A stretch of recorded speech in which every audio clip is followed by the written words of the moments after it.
why can we not then appear before each other as radiantly luminous beings? And why cannot we reclaim our planet from toxification, disease, overpopulation, bonehead politics? You know the list. What's the hang-up here? What is the problem? Why is perfection so distant? Well, what I've learned from life and vegetables and travel and books can be summed up in two Greek words. It's the central message of the philosopher Heraclitus. And he was always my favorite philosopher, but whenever I would read about him, he was called the crying philosopher. And I had to live to be 44 years old to understand the poignancy of Heraclitus' message. He said, in a nutshell, Pantit rea, all flows, nothing lasts, nothing is permanent. And this is the hardest message life has to teach. Because what it says is, your joy is transient, your anguish is transient, your fortune, your home, your dream, your moments of great ecstasy, your moments of great insight, your moments of great empowerment, everything is flowing through your hands at the moment that you are aware of it. William Blake, who in a way set this engine going a couple of centuries ago, said, what is the price of experience? Is it bought for a song or wisdom for a dance in the street? No. It is bought with all that a man has. His wife, his home, his children. Now, this is not a pessimistic message, and William Blake was not a pessimistic guy. He was the same guy who told us that if we could but cleanse the doors of perception, we would perceive the world as it is, infinite, in a grain of sand. How can we take this poignancy, this sense of impermanence, and weld it into something which is paradoxically indestructible and has meaning in our lives and gives us not only the strength to carry on, but the power to be exemplars, the power to stand up before other people and let them then feel the power of vision in the paradox of permanence in the face of the need for indestructibility.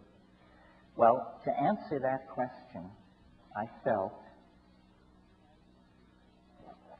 that we had to leave the narrow confines of 20th century thinking, and we had to reach back into the byways of human thought that have been, by most of us, somewhat passed over and forgotten, because after all, modern life makes great demands on us. It's enough to just keep your checkbook balanced and your insurance paid. We can't all spend our time delving in the libraries of the noetic and Gnostic and Hermetic and magical traditions. But I thought it was worthwhile to talk to you about this tonight because we have been through such a difficult 10 months. And it was also Heraclitus, the all flows guy, who said, all is war, all is war. And what he meant was everything occurs in the presence of its opposite, and out of that there is generated the friction, the heat, and the light that all comes together in an indissoluble package as part of life. So what I want to talk to you about tonight, and how it relates to unfolding the stone, is the notion of alchemy of all things. Alchemy, as I'm sure many of you know, is really the secret tradition of the redemption of spirit from matter. But many of you may imagine that alchemy is simply a a discredited pre-scientific obsession of unbalanced minds interested in changing base metals into gold, lead into the stuff of commerce. This is the benighted reputation that alchemy has acquired in a century so given over to the literal and the material and the non-spiritual that it's lost all touch with the adumbrations of meaning that vibrate behind the perceptions of the alchemists. The central conception of alchemy is the conception of the philosopher's stone. What is it? It's the universal panacea at the end of time.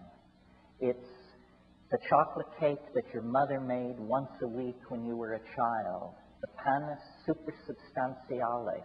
It's all things to all men and all women. If you are hungry, you eat it. If you're dirty, you shower under it. If you need to go somewhere, you sit on it and you fly there. If you have a question, it answers it. It's something that the human mind senses in itself and related to, invoked, worshipped over centuries before the slow rise of the patriarchy and rationalism and materialism turned it into a myth, a fairy tale. It is not a myth or a fairy tale. It is the burning primary reality that lies behind the dross of appearances. Alchemy is based on a philosophy called Hermeticism that was developed in the 1st and 2nd centuries by Gnostic thinkers, Greeks, Jews, people inside the Roman Empire as it was beginning to show the first signs of degradation and decay, who felt a profound disaffection with their world, a disaffection that on the scale of those times was as profound as our own existential disaffection. And the Hermetic philosophers drew back from the rise of Christianity with its doctrine of the fall of man and original sin and the stain of Adam and Eve and that whole thing, and took a different tack and made 2 points which I think we need to recover and live out for ourselves. And the first point was that man, which means men and women, human beings, are divine beings, not lower than the angels, higher than the angels. The message of the alchemical and Hermetic thinkers, and the Corpus Hermeticum actually uses the phrase, man is God's brother.